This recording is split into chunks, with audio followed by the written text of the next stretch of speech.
నిన్నటి రోజు పెద్దలు రాష్ట్ర మంత్రివర్యులు దామోదర్ నరసింహ గారు 30 ఏళ్ల సంది పోరాటం చేస్తున్న ఎస్సీ వర్గీకరణ బిల్లు పెట్టడం జరిగింది. దానికి సహకరించిన రాష్ట్ర ముఖ్యమంత్రి పెద్దలు యనమల రేవంత్ రెడ్డి గారు ప్రత్యేకమైన ధన్యవాదాలు తెలపాలి. ఎందుకంటే 30 ఏళ్ల సంది పోరాటం చేస్తే కూడా ఎవరు కూడా ఎస్సీ వర్గాన్ని పట్టించుకోవడం లేదు. కాబట్టి నిన్నటి రోజు ఎస్సీ వర్గీకరణ చేయడం జరిగింది.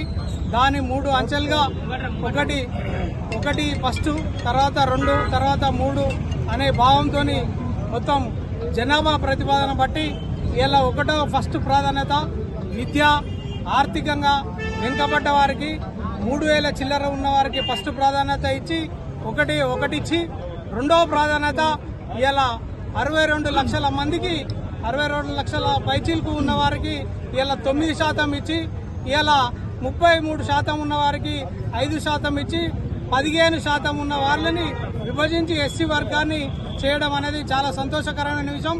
30 ఏళ్ల చరిత్రలో ఇలా మొదటిసారిగా బిల్లు పెట్టి వర్గీకరణ చేసి ఇలా ప్రతి ఒక్కరి జనాభా ప్రతిపాదనతోని ఇలా ప్రతిపాదించి అందరినీ ఇలా ఐక్యత చేసి ఇలా బిల్లు ప్రవేశపెట్టినందుకు పెద్దలు దామోదర్ నరసింహ గారికి మరియు దానికి సహకరించిన ఎమ్మెల్యేలకు, మంత్రులకు మరియు ముఖ్యంగా రేవంత్ రెడ్డి గారి పరిపాలన రాగానే ఇలా మొన్న బీసీ వర్గాన 42%, ఇలా ఎస్సీ వర్గీకరణ ఇక ముందటికి కూడా ఇంకా 4 సంవత్సరాలన్నర తప్పకుండా ఇవి ఉంటుంది.